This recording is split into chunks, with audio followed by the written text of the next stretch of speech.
Puis là, j'ai comme perdu mon idée. Attends un petit peu. Bloopers.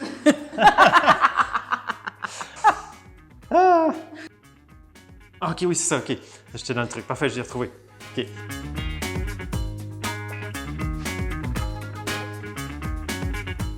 Est-ce que c'est facile de créer du contenu éducatif? C'est une très bonne question que plein de gens se posent, mais aussi il y a plein de gens qui pensent que c'est facile. Souvent, quand on a une expertise, quand on est bon dans quelque chose, on se dit « Ah, ben j'ai juste à tout mettre ça ensemble ». Mais quand on s'assoit vraiment là, devant nos papiers là, ou devant notre ordinateur pour créer Nous autres, c'est des papiers. Des papiers, on utilise encore les papiers. Ben, c'est là souvent qu'on se dit les gens font comme OK, je commence par quoi, je dis quoi, qu'est-ce que je dis tout ou je dis juste un petit peu.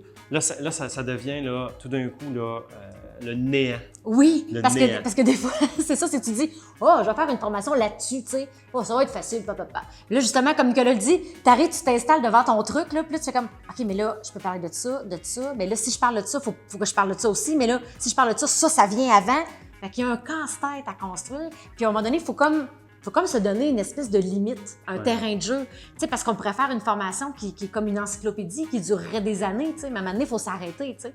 Fait qu'il y a 2 questions, je pense, qu'on peut se poser au début d'un processus comme celui-là. Premièrement, c'est quoi le résultat que ton client, ton apprenant, va atteindre à l'issue de la formation? C'est quoi son point B? Donc, aujourd'hui, il est au point A, là, c'est quoi son point B? Puis, tu sais, le point B, là, c'est pas obligé d'être le point Z.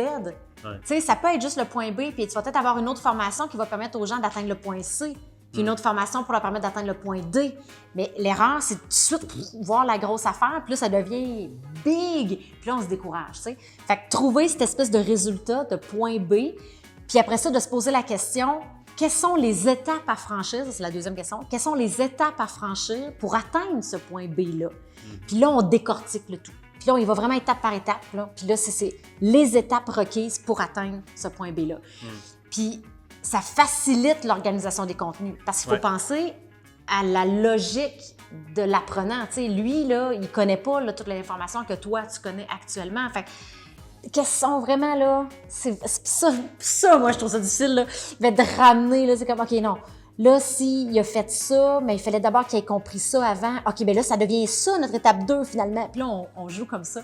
Puis juste pour donner un petit truc, là, on the side, comme ça, tu détermines son point A à ton apprenant. Tu sais, c'est quoi sa situation actuelle? C'est quoi ses défis, ses douleurs, les choses qui le dérangent dans la vie? Puis le point B, qui est le résultat qu'il veut atteindre en lien avec ce que tu peux lui offrir comme expertise. Comme apprentissage, oui.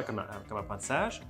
Fait que là, une fois que tu as déterminé finalement le résultat qu'il veut atteindre, bien, tu commences à penser effectivement à toutes les étapes, tous les pas à franchir pour se rendre jusqu'au point B. Puis nous, ce qu'on fait, on utilise vraiment le papier, c'est vraiment le cas de dire, des petits post-it.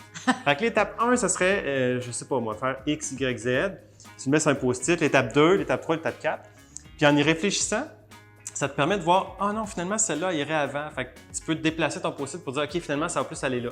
Fait que ça te permet de travailler ton parcours. Ton parcours d'apprentissage. C'est ça, en même temps que tu le penses. Fait que ça peut être une façon de t'aider à créer les bases de ta formation. Puis dans notre expérience actuelle, c'est vraiment pas la vérité, c'est notre expérience à nous, mais on a le sentiment ou l'impression que les gens préfèrent des plus petites formations qui leur permettent d'atteindre un résultat spécifique plus rapidement que des gros programmes qui durent sur plusieurs mois, voire des années même, mais d'être très spécifique, de ne pas avoir peur, d'être très spécifique dans le résultat ou l'objectif à atteindre avec la formation. C'est plus simple à créer parce qu'on ne se perd pas dans une multitude de contenus. Puis pour l'apprenant, c'est plus gratifiant parce qu'il peut passer plus rapidement au travers du contenu, il peut plus rapidement atteindre des résultats. Fait qu'évidemment, ça, c'est intéressant aussi.